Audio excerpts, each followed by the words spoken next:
नमस्कार, आप देख रहे हैं काल चक्र। मैं हूं आपके साथ पूजा राठौर शर्मा और मेरे साथ हैं प्रश्न कुंडली विशेषज्ञ पंडित सुरेश पांडे जी। पंडित जी, आपका बहुत बहुत स्वागत है। जय माता निवासिनी। जो जमीन पर बैठते हैं, जो हाथ से खाना खाते हैं, उनकी सेहत और किस्मत कैसे होती है सबसे अलग। जानने के लिए देखिए काल चक्र। जी हाँ, आजकल चम्मच और कांटे से खाना एक स्टेटस सिंबल बन चुका है, जबकि हाथ से खाना भारतीय संस्कृति का एक अभिन्न हिस्सा है। यही वजह है कि भारत में आज भी ज्यादातर लोग हाथ से खाना पसंद करते हैं, लेकिन वेस्टर्न कल्चर के प्रभाव में कई लोगों ने छुरी, कांटे या चम्मच से खाना शुरू कर दिया है, क्योंकि वो ये नहीं जानते कि अपने हाथों से खाना खाने के कई हेल्दी फायदे होते हैं। और इसी विषय पर आज पंडित सुरेश पांडे जी आपको बेहद दिलचस्प जानकारियां बताने वाले हैं। तो बने रहिए हमारे साथ, देखते रहिएगा काल चक्र। साथ ही अगर आपका भी कोई सवाल है तो आप हमें फोन कर सकते हैं। नंबर हमारा नोट कीजिए 0120665241। तो आज का जो विषय है बहुत ही इंटरेस्टिंग है। किसी का ज्यादा ध्यान उस पर जाता नहीं है, लेकिन इसके पीछे भी बहुत गहरे राज और बहुत अच्छी अच्छी जानकारियां जो है छिपी हुई है। तो हाथ से खाना खाने का जो हमारा ट्रेडिशन है, देखा जाए तो लगभग खत्म सा हो चुका है, क्योंकि हमारे बड़े हाथ से ही खाना खाते थे। और आखिर क्यों पहले जमीन पर बैठकर खाना खाने का प्रचलन सबसे ज्यादा था? चलिए पंडित जी से जानते हैं। पंडित जी, जो हम ये बदलाव देख रहे हैं, पहले हम देखते थे अगर आप शादियों में भी जा रहे हैं तो आपको जमीन पर बैठकर ही खाना खिलाया जाता था, लेकिन ये प्रचलन बदल गया है। क्या इसके पीछे कारण आप देख रहे हैं? देखो पूजा, इसके लिए मैं ये बताना चाहूँगा, संस्कृति और सभ्यता ये दो शब्द हैं। संस्कृति उसे कहते हैं जो अपरिवर्तनीय हो, जिसमें कभी समय के अनुसार परिवर्तन न आए, वो संस्कृति है। और जो समय के अनुसार परिवर्तित हो जाए, वो सभ्यता है। सिंधु घाटी और मोहनजोदड़ो की सभ्यता के संस्कृति के बारे में अगर आपने पढ़ा होगा तो उस समय भी शिवलिंग की पूजा का दृष्टांत मिलता है। बिल्कुल। तो वो संस्कृति आज भी शिवलिंग की पूजा उसी विधि विधान से होती है जैसे पहले होती थी। और सभ्यता ये है कि कल तक हम पंक्ति में बैठ करके, सुखासन में बैठ करके, चौकड़ी मार करके, हाथ धो करके भोजन करते थे, हाथ से भोजन करते थे। अब आज प्लेट ले करके भिखारियों की तरह क्यू में लग करके और अपने हाथ से खाना ले करके और खड़े होकर के खाते हैं। बिल्कुल। तो ये सभ्यता है। ये ज़्यादा से ज़्यादा 30-40 सालों के अंदर परिवर्तन आया है। आगे और भी कुछ ट्रेंड हो जाएगा और कुछ दूसरा आकार प्रकार हो जाएगा। आज भी अगर 1000 की भीड़ है तो उसमें 200 लोग ऐसे जरूर आपको मिलेंगे जो अपनी थाली तो सजा लेंगे, लेकिन उसको ले जाकर के किसी चेयर पर बैठ करके ही भोजन करेंगे। बिल्कुल। खड़े होकर के भोजन नहीं करेंगे, चम्मच से भोजन नहीं करेंगे, हाथ से ही भोजन करेंगे। तो कहने का मतलब, सभ्यता समय के साथ परिवर्तित होती रहती है और बहुत सी ऐसी चीज़ें हैं जो समय के साथ परिवर्तित हो रही हैं। उसमें कुछ पश्चिम के देशों का अनुकरण है और कुछ मतलब कि विदेशी संस्कृति को हम बहुत तेज़ी से अपना रहे हैं। कुछ मीडिया का भी कमाल है, जैसा हम मतलब कि पिक्चरों में, धारावाहिकों में देखते हैं, उस तरह की ज़िंदगी जीने का अभ्यास करने लगते हैं, प्रयास करने लगते हैं। तो ये कारण ये है। आज भी भारत ही नहीं, कई और भी ऐसे देश हैं जहां हाथ से खाना खाया जाता है। हाथ से खाना खाने से ना सिर्फ शरीर तृप्त होता है, बल्कि आत्मा भी तृप्त होती है। भरतनाट्यम में जितनी भी हाथ की उंगलियां और हाथ के उंगलियों की मुद्राएं होती हैं, वो एक्यूप्रेशर का काम करती हैं, जिससे शरीर पर अच्छा प्रभाव पड़ता है। जब हम हाथ से भोजन करते हैं तो एक्यूप्रेशर की क्रिया होती है, जिससे हमारे शरीर और दिमाग पर इसका सकारात्मक प्रभाव पड़ता है। लेकिन आजकल लोग हाथ से खाना खाने को आउटडेटेड मानते हैं और सभ्य अपने आप को नहीं समझते हैं। हम लोग तो चम्मच से भोजन कर ही नहीं सकते हैं। हम उस जनरेशन के हैं जब हमें 20 साल की उम्र तक चम्मच देखने को ही नहीं मिला खाने के लिए। तो हमें तो आज भी चाहे जितनी बड़ी पार्टी में चले जाएं, चाहे जितने बड़े जगह चले जाएं, चाहे जितनी बड़ी व्यवस्था में चले जाएं, भोजन तो हाथ से ही करना है, क्योंकि नेचर और सिग्नेचर नहीं बदले जाते ना। तो जो हमारी आदत है उसको कैसे बदला जाएगा। लेकिन जो नए बच्चे आ रहे हैं, नई जनरेशन आ रही है, अभी हमारे माता जी का श्राद्ध कर्म था तो हमारा बड़ा वाला पोता भी गया था। सब लोग बैठ के भोजन कर रहे थे, वो भी बैठ के भोजन कर रहा था और सब लोग भोजन शुरू कर दिए। वो कह रहा है स्पून स्पून स्पून, अब वो स्पून स्पून कर रहा है। तब हमने उसके ऊपर ध्यान दिया, हमने कहा क्या भाई बाबू स्पून चाहिए स्पून। तो हमने कहा अरे इसको चम्मच लिया कर दो, चम्मच से खाएगा तभी खा पाएगा, हाथ से नहीं खा पाएगा। तो कहने का मतलब कि ये बहुत तेज़ी से संस्कृति जो है, हमारी संस्कृति सिमट रही है, सभ्यता बढ़ रही है। ऐसे लोग जो हाथ से खाना खाने को बुरा समझते हैं या इसे मतलब कि कमज़ोर सभ्यता वाला व्यक्ति समझते हैं, तो हमारा ये एपिसोड उन्हीं लोगों के लिए है। हमारी पांचों अंगुलियां 5 तत्वों से जुड़ी हुई हैं, छित जल पावक गगन समीर। और ये 5 तत्व मिलकर हमारे शरीर पर कैसे प्रभाव डालते हैं ये भी मैं आपको बताऊंगा। जय मां विंध्यवासिनी। तो बहुत ही खास और रोचक जानकारियां आपको पंडित जी आज देने वाले हैं। हाथ से खाना खाना, क्या इसके पीछे राज है और कितना हम इसके लिए हानि हम पर हो रही है, हमारे स्वास्थ्य पर हो रही है, यही पंडित जी आपको बताने वाले हैं। चलिए अब चर्चा को आगे बढ़ाते हैं। हाथ से खाना खाना आखिर क्यों जरूरी है और इसके क्या फायदे हैं, चलिए ये भी पंडित जी से जानते हैं। पंडित जी, जिस परिवर्तन को हम कहते हैं कि आज अगर कोई हाथ से खाना खा रहा है तो उसे अच्छी नजर से नहीं देखा जाता, पढ़ा लिखा नहीं है, गंवार है, इस तरह के कमेंट्स सामने आते हैं, तो क्या वाकई इसका खामियाजा हम भुगत रहे हैं, हमारी सेहत भुगत रही है आज के वक्त में? बिल्कुल भुगत रही है, इसमें कोई संदेह नहीं है। पहले मैंने आपको बताया कि ये हमारी पांचों उंगलियां 5 तत्वों का प्रतिनिधित्व करती हैं। जिन 5 तत्वों से ये संपूर्ण ब्रह्मांड निर्मित है। आकाश तत्व है, जल तत्व है, वायु तत्व है, अग्नि तत्व है, पृथ्वी तत्व है। इन्हीं 5 तत्वों में मन, बुद्धि, अहंकार जब जुड़ता है तो जीव का निर्माण होता है। और ये शरीर पंचतत्व से बना हुआ है और पंचतत्व में ही विलीन होता है। और इन हाथ की उंगलियों में 5 तत्व विद्यमान हैं जी, इसके अग्रभाग में। तो कोई भी रोजमर्रा का काम हो या मांगलिक काम हो, हाथ और हाथों की उंगलियां सभी के लिए जरूरी हैं। आयुर्वेद के अनुसार हाथों के 5 उंगलियों को अगर देखा जाए तो ये 5 तत्वों से जुड़ी हुई हैं। हमारा अंगूठा अग्नि तत्व से जुड़ा हुआ है, तर्जनी वायु तत्व से जुड़ी हुई है, मध्यमा आकाश तत्व से जुड़ा हुआ है, अनामिका पृथ्वी तत्व से जुड़ा हुआ है, हमारी सबसे छोटी उंगली जो है ये जल तत्व से जुड़ी हुई है।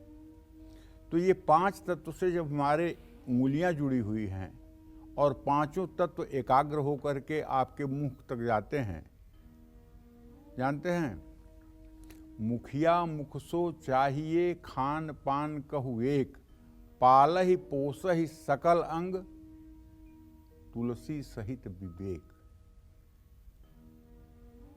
भगवान ने इस मुंह को ऐसा बनाया है कि इसमें जो भी आप आहार दे देते हैं ये 72,000 नाड़ियों के साथ साथ शरीर के एक एक रोम को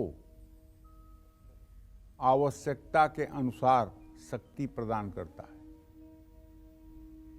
कहते हैं कि जैसे मुंह उसी चीज को ग्रहण करता है जो शरीर के लिए नुकसानदायक नहीं है, हानिकारक नहीं है, उसी तरह से मुखिया को भी चाहिए कि वो जो मुखिया है वो अपने परिवार के सबसे छोटे सदस्य से लेकर के बुजुर्ग तक के हित में वही काम करे जो सबके हित के लिए हो और सबके हित का ध्यान हो। चाहे राष्ट्र का कोई नायक हो, चाहे कोई बड़ा जननेता हो, जो मुखिया हो, उसे चाहिए कि वो अपने देश के सबसे निम्न स्तर पर रहने वाले जीवन के बारे में और सबसे शीर्ष स्तर पर रहने वाले के जीवन के बारे में सोच करके ही आचरण व्यवहार करे। इस तरह से 5 तत्व से ये पूरी सृष्टि का निर्माण हुआ है और ये 5 तत्व हमारी उंगलियों में हैं। अन्नाद् भवन्त पर्जन्या, पर्जन्यादन्न संभवः। अन्न से ही पूरी सृष्टि उत्पन्न होती है और उस अन्न का संयोग जब 5 तत्वों से होता है तो वो अन्न अन्न नहीं रह जाता है, अमृत बन जाता है। क्या बन जाता है? अमृत बन जाता है। आगे इस विषय पर हमारी चर्चा जारी रहेगी। जय मां विंध्यवासिनी। इस बीच हमारे साथ कालचक्र दर्शक जुड़ गए हैं पंडित जी। दिल्ली से सुनीता हैं फोन लाइन पर। सुनीता जी, सवाल पूछिए।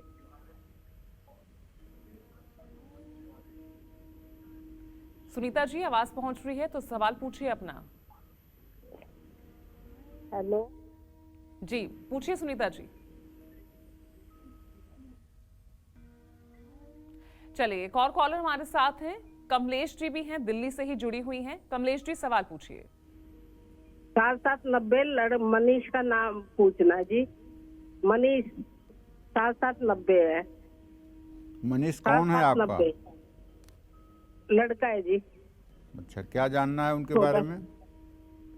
पंडित जी, शादी नहीं हो रही उसकी, बहुत परेशान है और चलिए बनते काम बिगड़ जाते हैं।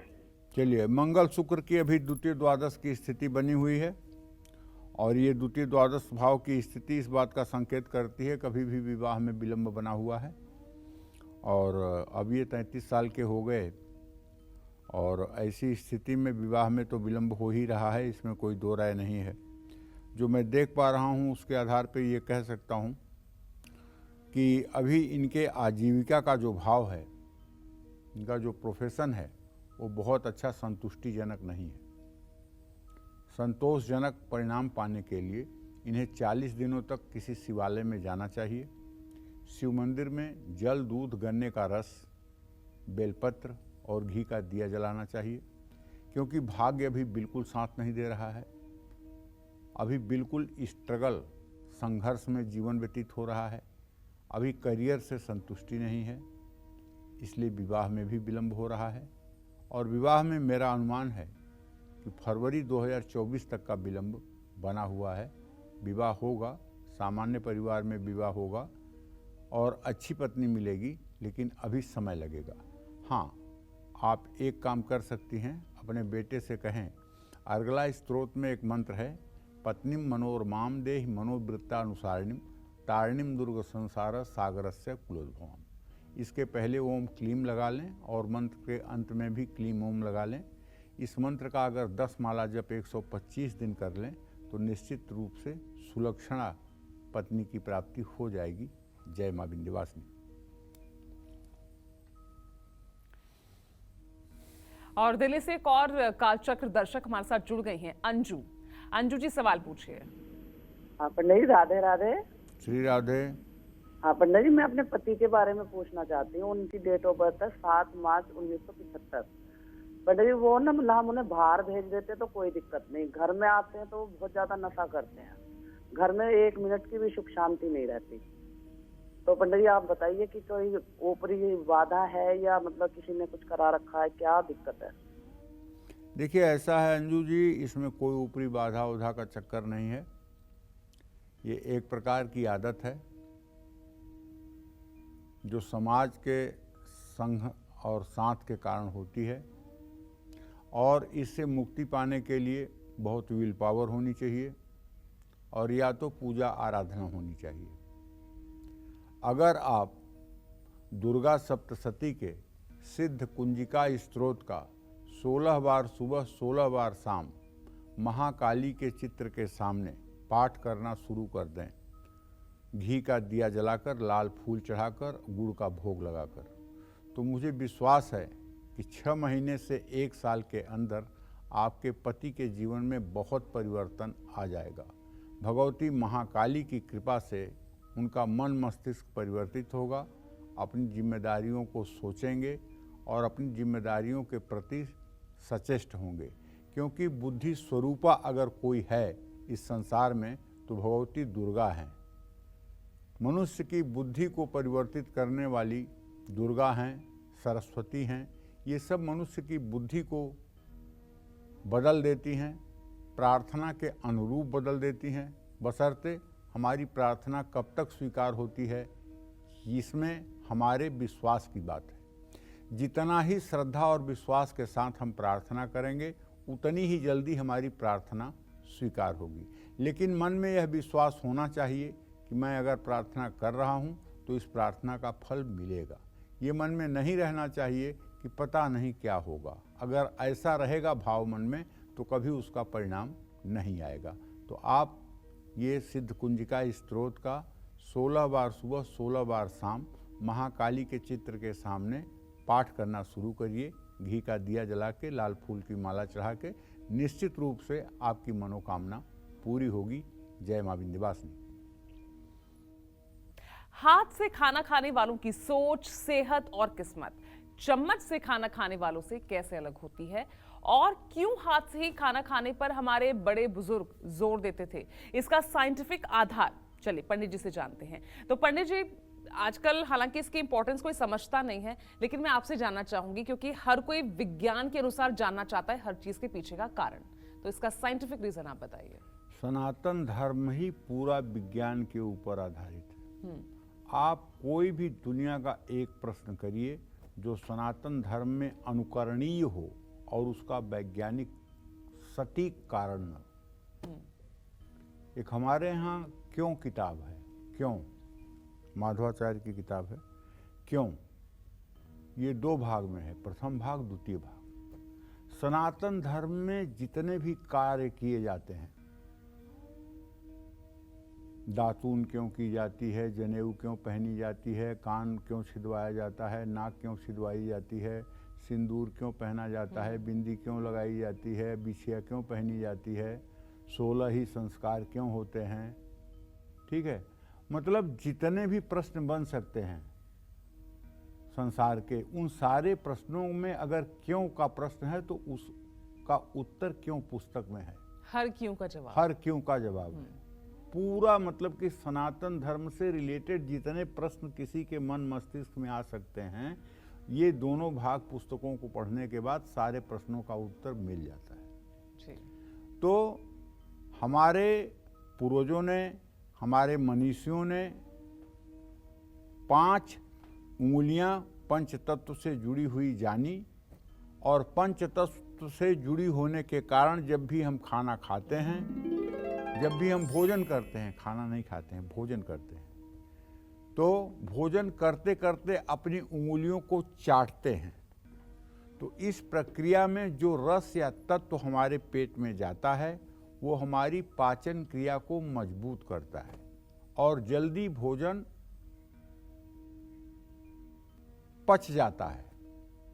इसलिए हमारे धर्मशास्त्रों में और आयुर्वेद में हाथ से खाना खाने पर जोर दिया गया है। जो लोग चम्मच से खाना खाते हैं उनमें से ज़्यादातर लोगों को मौसम के जरा सा भी बदलाव होने से एसिडिटी, गैस्ट्रिक, सर्दी जुकाम, नज़ले की समस्या हो जाती है। चम्मच से खाना खाने वालों की अपेक्षा हाथ से खाना खाने वालों की इम्यूनिटी, रोग प्रतिरोधक क्षमता ज़्यादा होती है।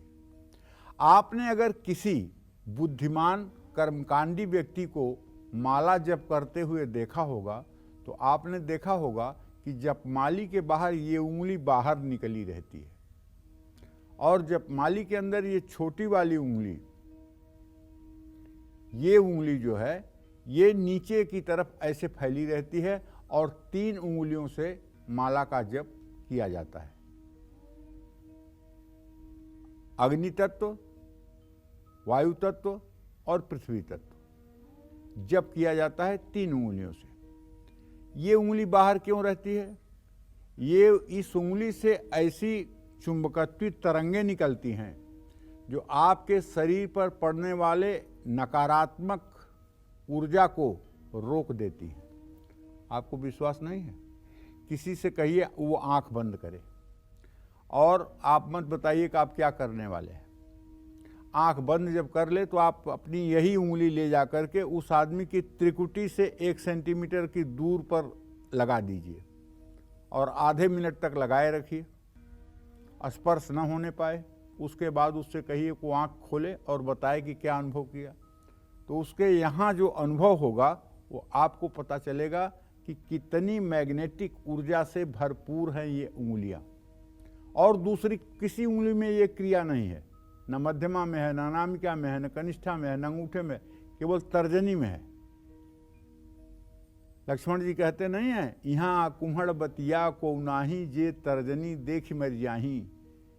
हे परशुराम जी, यहाँ कोई लौकी का बच्चा नहीं है जिसे आप तर्जनी उंगली दिखा दोगे और सूख जाएगा।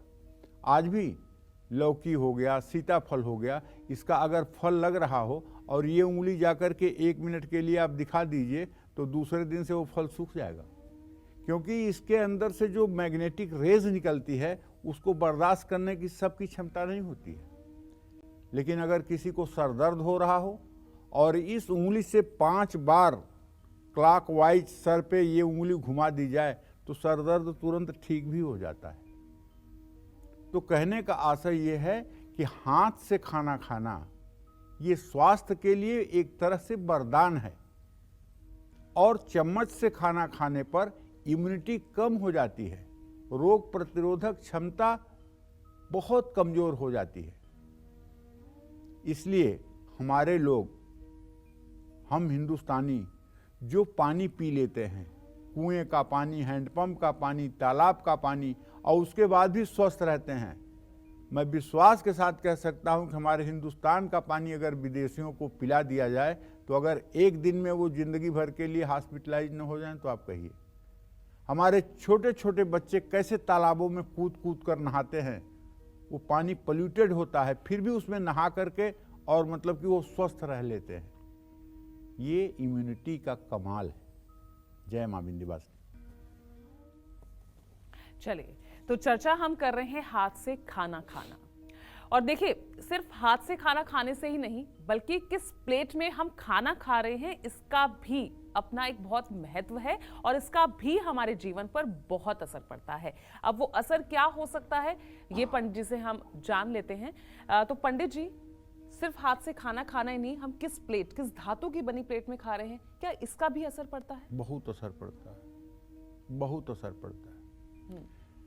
कहते हैं कि सबसे भाग्यशाली इस धरती का वो व्यक्ति है जो चांदी सोने की थाली में भोजन करता है। बिल्कुल।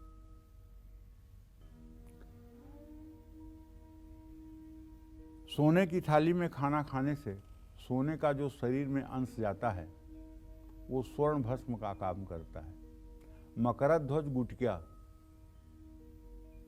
मकरध्वज गुटकिया एक आयुर्वेद की दवा है जिसमें स्वर्ण भस्म होता है। कहते हैं कि बूढ़े से बूढ़ा आदमी भी अगर इसका दूध के साथ सेवन करे तो 3 महीने के अंदर उसकी भी जो है जिंदगी युवावस्था की तरफ बढ़ने लगती है। स्वर्ण भस्म है जी।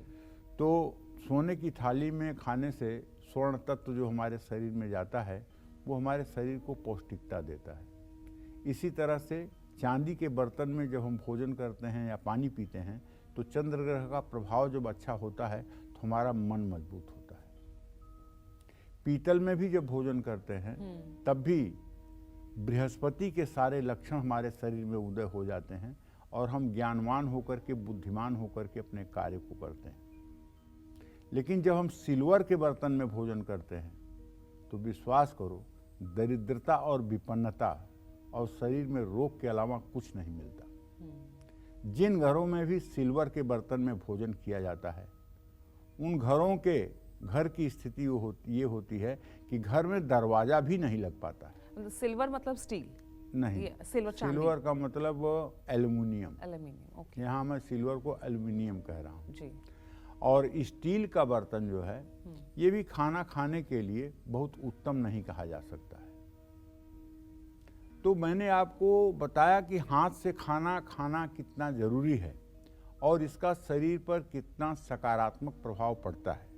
अब मैं आपको एक और चीज़ के बारे में बड़ी रोचक जानकारी देता हूँ जिसका संबंध हमारे भोजन से है। पुराने समय में सोना, चांदी, तांबा या पीतल की थाली का ही भोजन में इस्तेमाल होता था।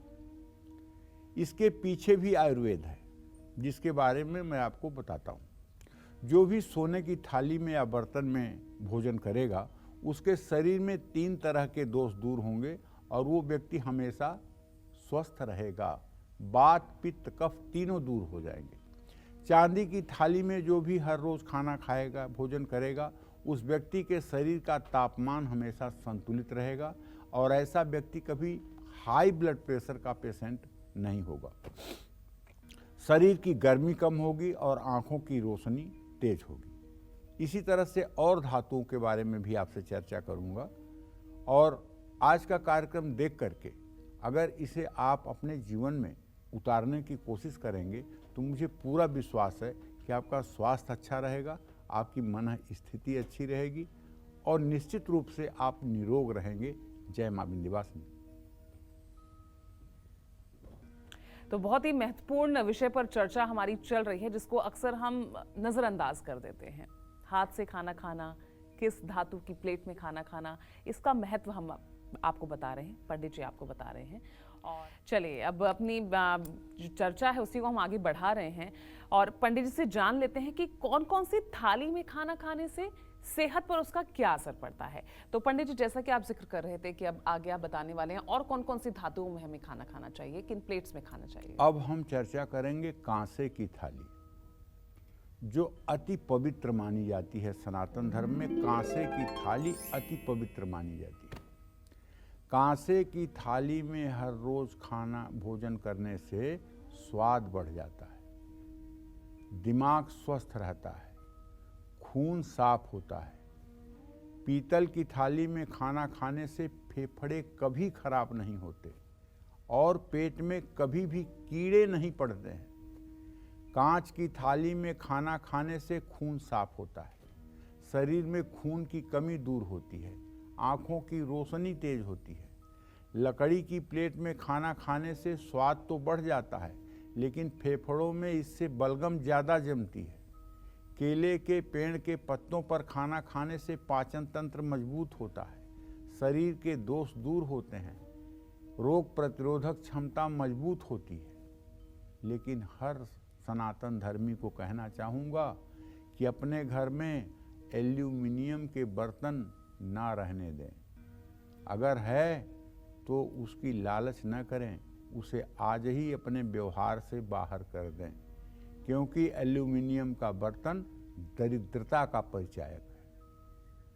आपने भीख मांगने वालों को अगर देखा होगा तो उनके हाथ में कटोरा जो होता है वो एल्यूमिनियम का होता है। मतलब भीख मांगने की प्रवृत्ति से भी निजात नहीं देता। स्टील के कटोरे में, पीतल के कटोरे में आपने किसी को भीख मांगते नहीं देखा होगा।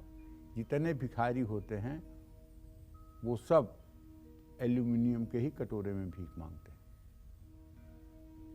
तो अगर भीख मांगने से और दरिद्रता से बचना है तो एल्यूमिनियम के बर्तन को अलविदा कहिए। जय मां विंध्यवासिनी। पंडित जी, क्योंकि हम हर तरह की धातुओं के बारे में बात कर रहे हैं लेकिन आजकल हम देख रहे हैं घरों में क्रॉकरीज यूज होती हैं, मेलामाइन की, कांच के, तो क्या इन बर्तनों का भी कुछ अपना विशेष महत्व है या इसका भी कुछ बुरा असर हम पर पड़ता है? देखो, ऐसा है,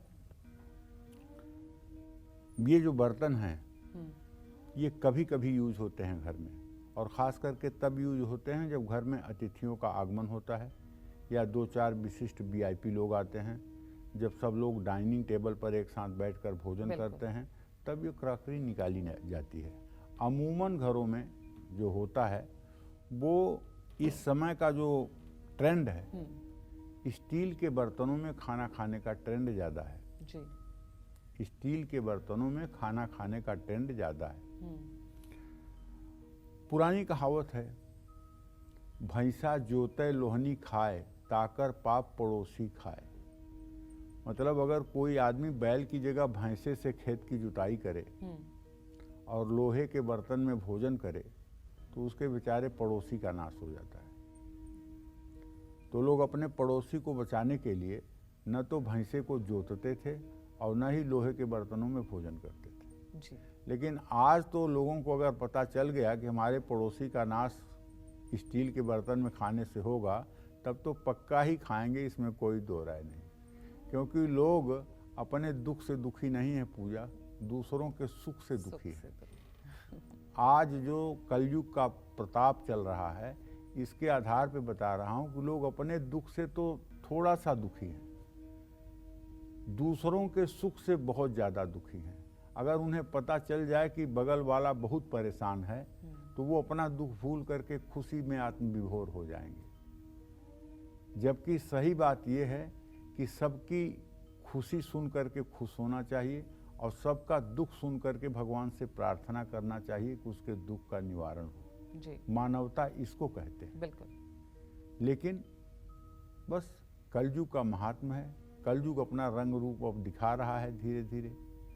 तो कहने का आशय ये है कि जिन बर्तनों की तुम चर्चा कर रही हो, जी। वो बर्तन तो विशिष्ट अवसरों पर ही निकाले जाते हैं। अगर साल में 2-4 बार इनका यूज हो भी जा रहा है तो इससे कोई नकारात्मक असर पड़ने वाला नहीं। जी। और स्टील के बर्तन पंडित जी? अब स्टील के बर्तन तो इस समय सबसे ज़्यादा प्रचलन में है। बिल्कुल। और चूंकि स्टील का बर्तन अगर टूटा न हो, क्रैक ना हो, जी। और वो मतलब कि ठीक हो, तो उसका कोई ना तो पॉजिटिव इफेक्ट है ना तो निगेटिव इफेक्ट है। ओके। लेकिन उसी की जगह पे अगर लोहे का बर्तन खाने के लिए यूज किया जाए, वो बहुत बुरा है, वो गलत है।